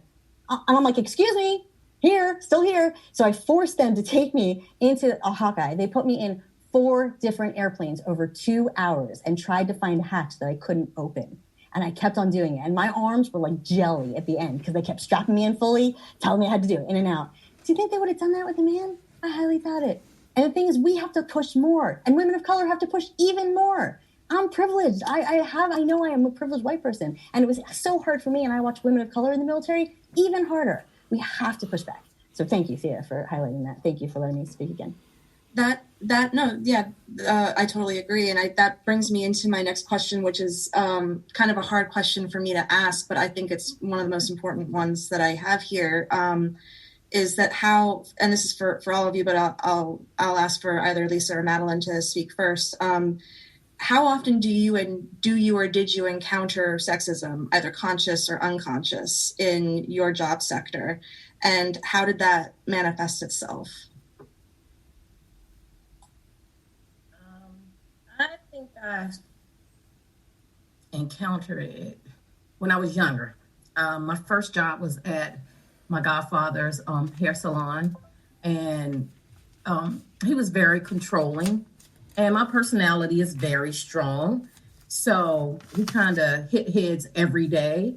But I didn't like what he would say. I didn't like how, I think I was like 14 years old. At 14 years old, I did not like how he ran his salon. I didn't like, he was bossy. And I'm thinking, you're not going to boss me around even at 14. We're not going to do that. But you know what? In the end, I learned from him. But he will always tell me, you need to do this, you need to do that. And I would say, well, you can't talk at me. You can talk to me, but you can't talk at me, because when you talk at me, I don't listen. So everything he would tell me that I couldn't do, I was determined at some point in time in my life, I would do better. I would exceed anything that he said I could not do. So fast forward, I worked for him for a couple of years, maybe a year, decided that we just would not be good partners, team partners. We wouldn't work together as a team, so I would move on to something else. But each salon that I went to, what he said to me stuck in my head. So as I'm moving from salon to salon to salon. And I'm like, you know what? This man told me I couldn't do these things. So I'm going to do better. So I think I worked at maybe 3 salons. I said, okay, that's it. Enough of working for people. Step out on faith and do it for yourself. Not knowing how to run a business. Never had a business background. But I said I could do it because he told me I couldn't do it. So 28 years later, salon owner, a landlord, an Airbnb owner, a teacher. I mentor young girls. I just launched a baking business. So when you tell me, men, when you tell me I can't do it, just got to prove you wrong. And the results are like always great. So again, this is why I like to talk to young ladies, even young men. I still will encourage them. I like to encourage people because it can be done. When somebody said you can't do it, if you team up with the right people, you can make it happen. And I'm one of those people. You can come to me at any given time, any hour of the night. My phone stays on me. You can call me. I'm going to get up. I'm going to give you that advice. I will guide you. If I can't get you that advice, trust and believe I have somebody else that can give it to you. So, breaking those barriers and moving forth, that's what we have to do to make a change in this world.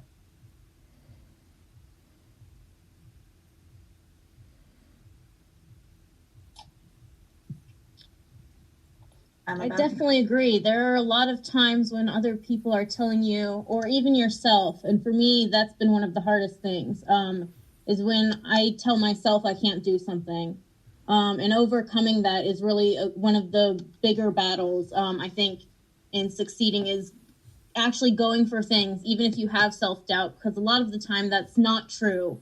You just judge yourself more harshly than other people judge you, and more harshly than you would judge others. So I definitely agree with that. I think in my career, a lot of the sexism that I've encountered has been more subtle. So it ranges from things like I've been the only woman in one of the labs I've worked in for over a year. So it was a lab of 10 people, and when there's only one woman in it, there's clearly something a little strange going on. So it ranges from that to when I'm in certain buildings where I work, there are these hallways full of old paintings of old white men that nobody knows who they are. There was one old white woman, but they replaced her with a quilt because apparently that's equivalent. So it ranges from very, it feels subtle, but it gets to you after a while. And then there's also things sort of going back actually to what Pastor Wilson was saying and what Ms. Herwitz was saying is that, I'm sorry, I know that's not your right title, but I can't remember it. It was Lieutenant something, I think. Lieutenant Commander, but you're fine. Call me Eve. It's all good. Thank you, though. Thank you. Is the lack of female mentors. And it's not because there aren't women that are capable of doing these things. It's because of just the way everything is structured. It's hard for women to stay. It's a real battle for women to stay at the higher levels of academia. So in my department, less than a quarter of the professors are female.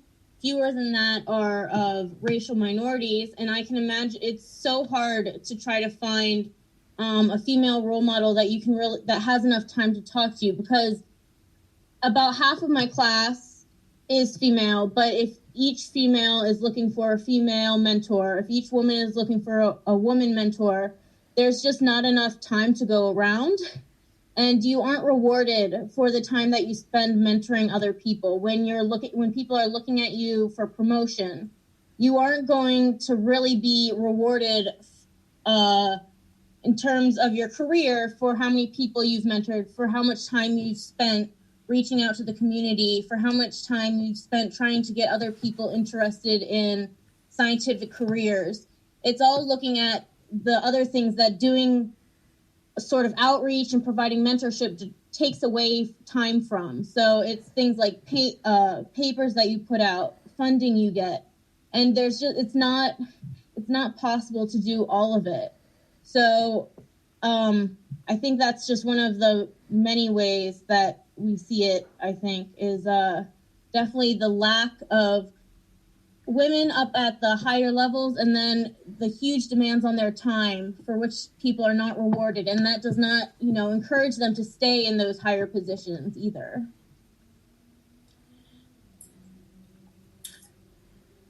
Well, to answer that question, I will say this. I like to always start off with the good before I start talking about the not so good. My current, where I go to church, women are treated very well and equal, okay? But I have had my experiences. I remember being a very young preacher and being invited to preach at a church in Norfolk, Virginia, for a women's conference. So this was a full weekend. And women's conferences have workshops. Nothing was wrong with me teaching the workshops. It was Sunday morning. And I was not allowed to preach in the pulpit. I had to preach on the floor. And that experience was hurtful to me because I didn't understand why. Listen, I was okay with it. And I was okay with the performance, but afterwards it was very hurtful that I was asked to minister on the floor and that I would not be allowed to minister in the pulpit. That was the first experience that I had in this career, that this was going to be an uphill battle if outside of my church home.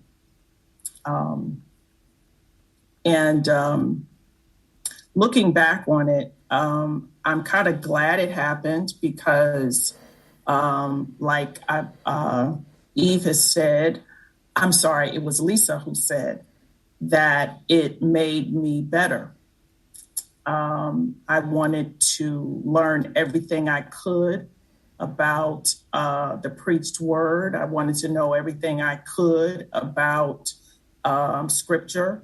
I'm still in class. I'm still forever learning because if it had not happened, I don't think to this day I would be ordained. I would have accomplished the things that I've accomplished in the church. I would not be in a leadership role to this day in the church that I attend. But yeah, that's just one example.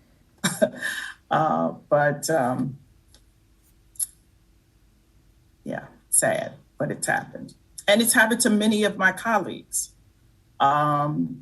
It's okay for us to play the piano for Sunday school and for the choir and like I said, to teach Sunday school and to help with baptism. But when it comes to some of these ideas about women in ministry, not all faiths, but in some, I mentioned that I was raised Baptist. When you start going south, Southern Baptists, you're going to have problems because they have many other denominations like Roman Catholics, Southern Baptists, Mormons. They don't ordain women. And so still a struggle. And sexism from what you wear. Oh my, let's talk about what you wear as someone in the clergy and how you are characterized if you don't wear a certain garb. Men can wear what they want. but, you know, we have to be ironclad, so we are considered to be worthy of the calling. I've actually had a pastor call me after I preached a sermon to talk about what I wore, and I wore a suit. And he said that, and this is the truth, and it's no secret that Black women have curves, okay? So that you should wear something where you, I had on a suit that does not show your shape. So that would be a bag, I guess. Yeah. And so I didn't get that invitation again. People were saved and at the service, but because of what I wore, which was a suit and pent up, hair up too, because I've had that discussion about, you know, your hair being out, needs to be up. We have to worry about it all. Okay. But yeah. Thank you for that, Thea. I'm gonna follow in your footsteps. You said in the military we call it goods and others. So I'm gonna do my goods and my others. And in the goods, so motherhood in the military is really, you know, and thank you. I think who brought it up I think it was Madeleine, that in our field, the motherhood, you know, in these male dominated fields, it's very difficult to become a parent as a female. Not so much when you're the man. It just happens, and it's like the 50s still.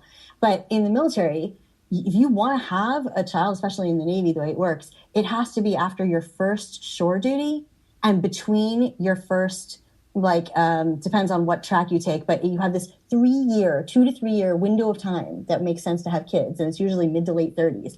And it's really difficult to try and plan that out. And it just doesn't work that way for men. It just doesn't. And like family care plans, the way they make you plan on things, it's completely sexist. But when it came to breastfeeding and pumping in the command, this was awesome. So they wouldn't have dedicated pumping spaces until a bunch of us got together and made it happen. But in our office building, they hadn't done it yet. They had some excuse. There was always an excuse. So the women started just pumping in our offices, and they didn't have locks, and the men would just walk in. They'd be like, and stop that. And we'd be like, just don't come into my office or try knocking. So what we ended up doing is we made a pumping office, and all of us pumped at the same time in the office and kept working. Because, you know, women, that's what we do. We're pumping and we're working and we're talking and we're on the phone and we're on the computer and we're pumping. And men would come in and just go right back out. They never learn, y'all. It was amazing. They kept coming in. But we made it happen because we all came together. And that's hard to find sometimes, especially in these male-dominated environments. Sometimes it's just you. So I would love to see some kind of community where when you are like the lone she-wolf and in a place where you can kind of like do a bat signal in the sky for women, you know, for the village to come and save us. I would love to see that happen. I think it can. In the others category, I had hardcore sexism on my very first flight. It was a very eye-opening, and it shaped my entire military career because I was still kind of bright-eyed and bushy-tailed when I came in. I had been through some pretty rough military training, and that was really awful, and all of that. But I was still kind of like, you know, and I was getting ready for my flight. I had about 50 pounds of gear, and the elevator was out on the flight. And so we're 5 decks below the flight deck. And we had to trudge up the stairs, which aren't really stairs. They call it a ladder well. It's like very steep and you have to go up there. And I had about 50 pounds of gear. I'm about 5 foot. If you don't know me, I'm about 5 foot. And at that point I was like 100 pounds. So, I had to carry a lot of gear. And just without even thinking, I had my heaviest bag and I turned around to the guy and I was like, would you mind holding this for me? He was like, no. And everybody just started laughing. And I was like, yep, that's how it is. And that's how it always was. And, you know, you don't get any special treatment. And the thing is, I wouldn't even ask for special treatment. I wasn't even thinking about it like that. I would do that for anybody, but it's not like that, man. And we have this culture of independence that comes from. So we have to do something about that because we do need more support and we need to normalize that support and normalize asking for that support. I'm an aviation safety officer and I saw mishap after mishap. 93% of aviation mishaps happen because of human factors. Human factors like being tired, like feeling too macho to talk about your concerns. People die because they feel like they can't talk about their feelings. This is not an okay environment. And because it's happening at our highest levels, it's rolling down to the rest of us. We are unhealthy and we have to fix it. Thank you. Thank you all for sharing your experiences. It's just so vital to share them, and I thank you for your candor. I don't want this question to minimize the severity and the seriousness of the stories that you've told. But you all entered the fields you did for a reason. As Reverend Wilson mentioned, you felt called. For Lisa, you worked very hard your whole life. You felt compelled. And so I want to ask a positive question, because like I said, you entered this field for a reason. What was your favorite thing about it?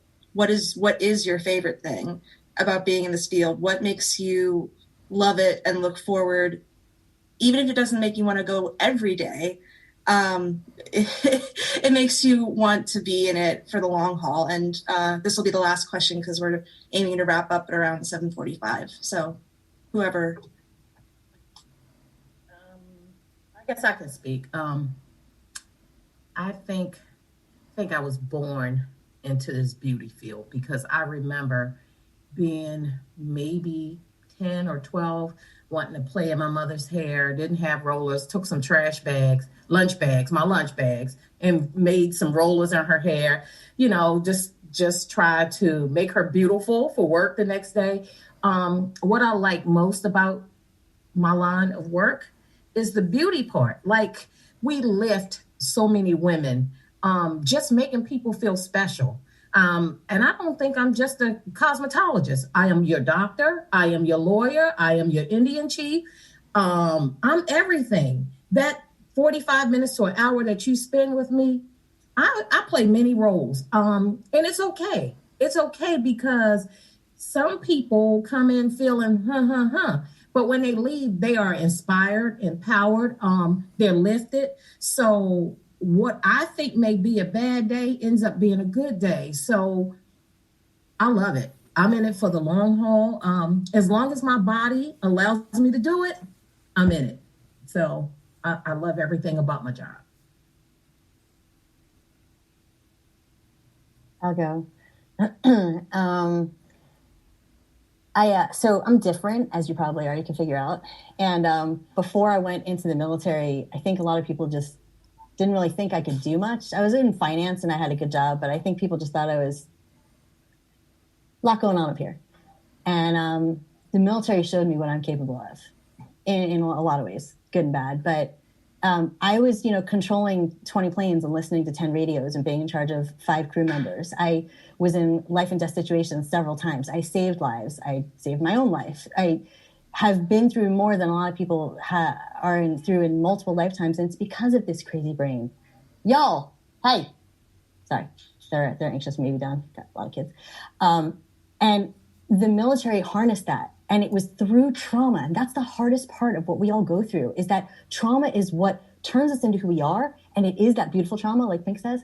But that trauma needs to be addressed. We are who we are, and we are beautiful, and we are capable, and we are accomplished. But we have to address our trauma, and we have to normalize talking about our trauma, because we're losing far too many people. But I love who I am, even with everything that I've been through, because it is who I am now. And I have to understand that I am meant to be this person, that I am meant to provide whatever I can to the world in whatever way I can to the world. And the military helped me say, you know what?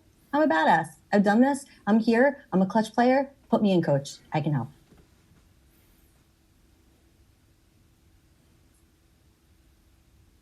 I guess I'll go next.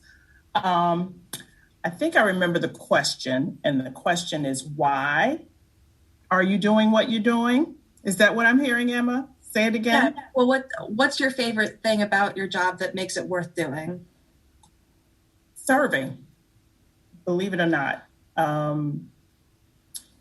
When you love God, you love God's people. And I truly do. As the word of God says in Jeremiah, it's like fire shut up in my bones. It's something I can't control. I have said no many a times. And then I find myself saying yes, because it's something I have to do. And sometimes to my detriment, I have to learn to say no. It spills over into every facet of my life, from the way I am a wife to my husband, to how I'm a mother to my children, a friend to my friends, an employee to my employer, and a servant to my community and to God's people. It's just built in me, and I can't see myself doing anything else. Every component of my life, from how I earn income to how I live, is through the love of Christ. And when you do that, as God freely gives to you, you have to give to others. It is something I can't control. And so that I love it. Haven't stopped yet. I can't see myself retiring either. I told my husband, we're in this for the long haul. And so I married the right man because he's supportive 100 million %. So thank you for this opportunity. And I want to say to the men who are listening, we've been asked some questions about our experiences. And I don't know any other way but to be truthful. And we have we've come a long way. We have a long way to go, I feel, because everyone's not on the path with us to get there. We need you and your voices, and we need other women who feel like men do. We mentioned Hillary Clinton earlier. A lot of women didn't vote for Hillary Clinton, not because she wasn't qualified, because they couldn't see a woman president either. So these are things that we have to look at in the mirror and see how we can be a part of the solution. So thank you again, Carl and Emma, for this opportunity, and to the Caucus of African American Leaders for this opportunity to share. Thank you. Maddie, did you have any? So science is a lot of failure. It's like 80 to 90% of the time, it's your experiments are not working and you have to figure out why. And it could be anything. But once you do figure it out, and once you get something to work, and once you find out something new, something that no one's ever seen before, there's something really cool about that. And getting to talk to people who are doing the same thing, who are also looking to figure out new things that can help people ultimately. So I study immunology, and right now I'm studying SARS-CoV-2. So getting to do things like that will ultimately help people is just super rewarding. And being able to solve the problems of things that aren't working, to figure out why you see very different results from different experiments that seem like they shouldn't go together, and trying to figure out and problem solve and see how the puzzle actually does work out is just super cool. And it really sort of keeps me going even when I'm super depressed, because all my experiments have failed for a very, very long time. So yes, that's what keeps me going to work every day. I'd also like to thank the African American Caucus leaders. I'm sorry, I messed up that name because I got nervous partway through. And Carl and Emma for having me and letting me speak. Thank you. Thank you all so much to our panelists, to Lisa, Thea, Eve, and Madeleine. I enjoyed listening to you so much, and it was truly a great experience. Thank you, Carl, for letting me moderate this discussion. And in the spirit of Women's History Month, I do just want to acknowledge all of the women whose shoulders that I am currently standing on, which definitely includes every single woman who is on this Zoom and watching tonight. So thank you, and I'll throw it back to Carl. Well, first of all, Emma, you did an excellent job. I want to also thank the panel members who, I thought it was just fantastic. Sarah Shriver, I've got a question to ask you. I've been watching all night long. I'm a person that kind of watch people. I'm a people watcher. You can learn a lot by watching. I was thinking of you as I listened to these women talk about their experience. You're in a male-dominated field. What was your reaction to what you heard? Private? Can you hear me? I can certainly relate to all those fine women. It's definitely nothing that's that I haven't gone through myself. You know, being in a male-dominated field, I have worked exceptionally hard to get to where I am now, which is being the first Latina captain of Arundel County Police Department. And I am a small female. I'm 5 foot as well, just like Eve. So I just had all the odds against me from the beginning. All those looks from those male officers, like, what are you doing? Like, you're really my side partner.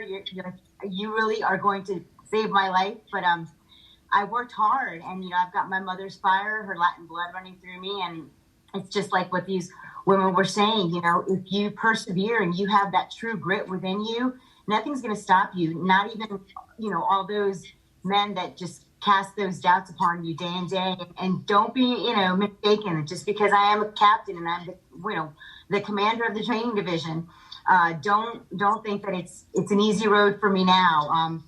You know, I know that I've definitely earned the respect, but every day it's like Groundhog Day. I have to start all over again to maintain that respect, and to keep fighting and striving to just continue moving forward on this department. But it's just wonderful to hear them because it was all too familiar.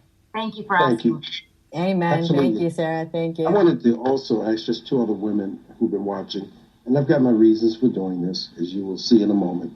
Dr. Falley, you've been a long career, you've been an educator, you've been in the field. You hear these women give their perspective. Share with us your comment on what you just heard. I knew you were going to call Carl. I just knew it. I can always tell. I was just so encouraged by what I heard tonight. And I am so proud of each of you because all my life I've known it's not easy being a woman, but you can be a good wife. You can be a good mother. You can make contributions to your community. And each of you has done that, and you've done it well. And you have a lot of fight in you. So I appreciate all that you've done. And I'm so pleased I was here to witness your testimony tonight. And Joanna Tobin, board education member. This got to be an educational experience. What do you think? Give us your quick reaction. Thank you for calling on me. This was a fabulous discussion. And I just kept thinking over and over again, my own experience teaching undergraduates when I was a grad student, being the only woman so many of my students saw as a professor in their 4 years. And that went on. And it is a reminder to me that education has to start tackling this from day one, from, the little 3 and 4 year olds onwards. And but I'm so inspired by these women. And I think most of us have had some experience like this of someone telling us what we couldn't do, and that makes us better. And so I'm grateful for everything, but I think we do have a lot of work to do. We really, really do.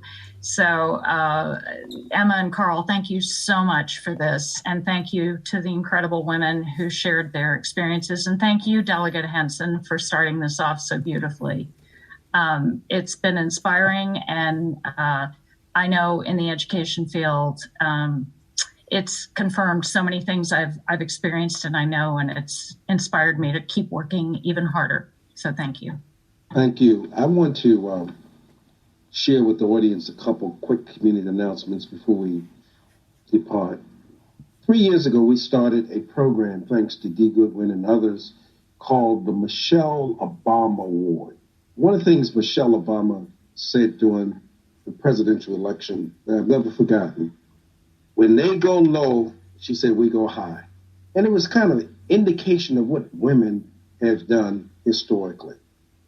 There is something I wanted to conclude with, but before doing that, I want everybody to know that on March 30th, mark your calendar, March 30th, we're going to have the Women History Month recognition. We're working in collaboration with the county executive. James Kitchen is with us. He's one of the people that's helping organize this out of County Executive Stuart Pittman's office. It will be called the Michelle Obama Awards Recognition Night, March 30th. It will be broadcast both on Zoom and social media, as well as the public access channel. And again, Joanna, you may want to see if you can get the school board again to do it, because you did it the last time. Gave people a lot of opportunity to do it. Also, we're having a quarterly meeting with County Executive Stuart Pittman on March 30th. Those of you who come to those quarterly meetings, it's going to be 3:00 p.m. It's going to be on Zoom, obviously. If you have not gotten an invite and would like to be a part of that discussion, just get in touch with me. We'll send you the link to that as well. That will take place again on March 30th as well. And then we have the Women's March, which will take place on April 10th. It's being organized by March on Maryland and other local groups. And then there are a couple of community activities that's coming up that I really want to encourage people to be part of. There's a woman named Bertina Nick, the late Bertina Nick. There is a memorial garden to her. Most people have no idea where it is. The signage is awful for it. And she's one of those grassroots women that help make America better and not bitter. So on March 20th, thanks to Janice Hayes Williams, there will be a campaign for the spring to clean up the area near J. Albert Adams Academy at Mary Moss. It's at the foot of Clay Street. There will be an effort by the community to clean up that area and to spruce it up and to remind people of women like Bertina who made such a great difference. That will take place starting at 10 a.m. in the morning. It's a Saturday morning from 10 to 2. If you're able to come and participate, we'd love to have you do that. And then on April 17th, we're going to say goodbye to Rick Anthony, who is the current Recreation and Parks Director. There is going to be in People's Park a celebration. There'll be more information on that as well as we go forward. And then I also want to take a moment to ask everyone to lift up William Rao, who is recovering at home, and to pray for his speedy recovery. He has made a tremendous contribution to the community. Then I want to end on this note. Many of you know that we honor in October a Mississippian by the name of Fannie Lou Hamer. And I've gotten to admire Fannie Lou Hamer so much. When Shanika was speaking, in the background, you might have seen an award by Fannie Lou Hamer that was given to her. And when the Fannie Lou Hamer Award was created some 30 years ago now, it was because we wanted to highlight women, not household names, but women who ran their households, women who made a difference. And if you can just for a moment, think about this Mississippi sharecropper. She was one of 20 children, the youngest of 20, born in poverty. Racism and sexism was the order of the day. And somebody had to predetermine what her future would be. At 6 years old, she was already working in Mississippi cotton fields, picking cotton. The world had already determined who and what she would be. And this Mississippi sharecropper had an experience that is not unusual for women. She had what was called some female troubles. Went to a hospital. Merely it was an infection, a yeast infection. And some men made a decision, white men, to give her a hysterectomy. She was never informed of it. She came from a large family. She had expected to have children. She would get married and later learn that she couldn't. Claudia Barber wrote something that I just want to repeat on a Facebook posting that I've been thinking about. If you think of Fannie Lou Hamer, you think of the problems she had. Having someone literally create a world where she could not have children. She was put in prison or jail and was beaten by 2 black men at the order of some law enforcement officials. And they beat her and beat her and beat her till she went unconscious. Fannie Lou Hamer had a permanent limp all the rest of her life. There came a time in 1977 where she would come to Howard University, and many of the students had no idea who she was. Didn't understand the kind of suffering she did on their behalf. And knowing her story was the reason we wanted to make sure people don't forget women like Fannie Lou Hamer. But it was something that Judge Claudia Barber wrote on a Facebook post that I've been thinking about over and over again. The doctors who sterilized her, the doctors who took away her right to have children, were never punished, though the world knew who they were. Those black men that beat her unmercifully at the hands of those white police officers, they were never prosecuted. Part of the women's movement has to be, in my opinion, thinking about women like Fannie Lou Hamer. Women who potential we'll never know. Who knows what might have happened if Fannie Lou Hamer had had children, what those children might have become. She died at the age of 57, full of potential. So the reason we pause to celebrate Fannie Lou Hamer is to remember the struggle. And tonight's a fascinating thing happened for me. I watch women speak so eloquently. Delegate Henson set the tone, but I thought of our 3 older women who serve in city government. I think of the service they've provided. I think of the fact that there are women in public office that had never held those offices before. Men have for years run this country.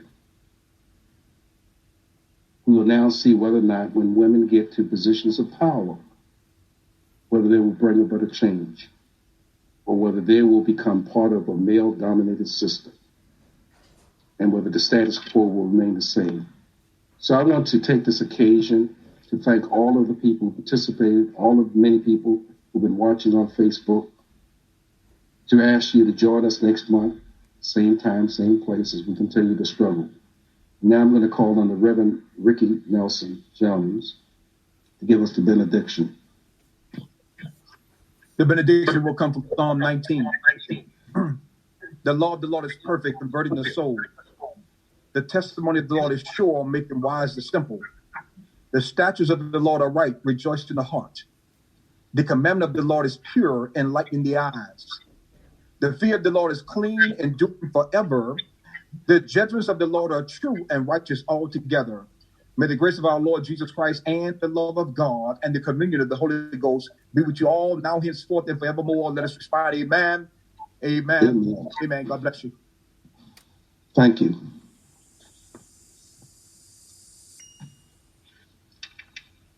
Bye-bye. You had just been listening to the African American Leadership Caucus of 2021, March 9th. If you have any more questions and you enjoy the show, please contact me, Dr. Paul Dyer. Wish you all many blessings and keep up the hard work.